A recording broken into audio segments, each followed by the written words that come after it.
tunay na pagkatao ni PBB Piang, at bakit siya ang pinakasikat sa Pinoy Big Brother ngayon. Kontrobersyal at pinag-uusapan, ganyan nga kainit ngayon ang pangalan ni Piang, ng PBB Gen 11, na naging laman na rin ng ilang social media platforms. Maraming nakatutok sa reality show ng ABS-CBN, pero ang season na ito na yata, ang isa sa pinaka-pinagkakaguluhan ng mga viewers ngayon. Iba't ibang klase ng mga tao ang pinagsama sa iisang bahay, upang makita kung paano sila makisalamuha sa iba. Subalit sa pagpapakatotoo ni Piang, marami ang pumupuna sa kanya na grabe ang pag-uugali niya. Nagsimulang yumangay ang pangalan ni Piang matapos siyang sumali at pumasok sa bahay ni Kuya. Marami ang nagulat sa inasal ni Piang sa harapan ng hapagkainan, kaya naman hindi na naitago ng mga housemates ang kanilang pagkainis sa kanya.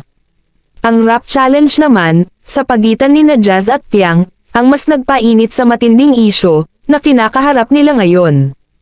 Imbes kasi na maging challenge lang ito, ay naramdaman ni Piang na naging personalan na, dahil nga nadamay ang mga taong malalapit sa kanya na hindi naman kilala ng mga housemates, isa na dito ang mga manliligaw ni Piang. Piang, sinabi mo sa akin noon na nawalan ka ng respeto. Totoo ba? Hindi ka lang marunong rumispeto?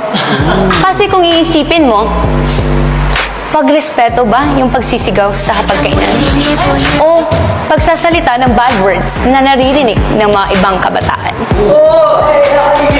Sabi mo, pagiging palamura.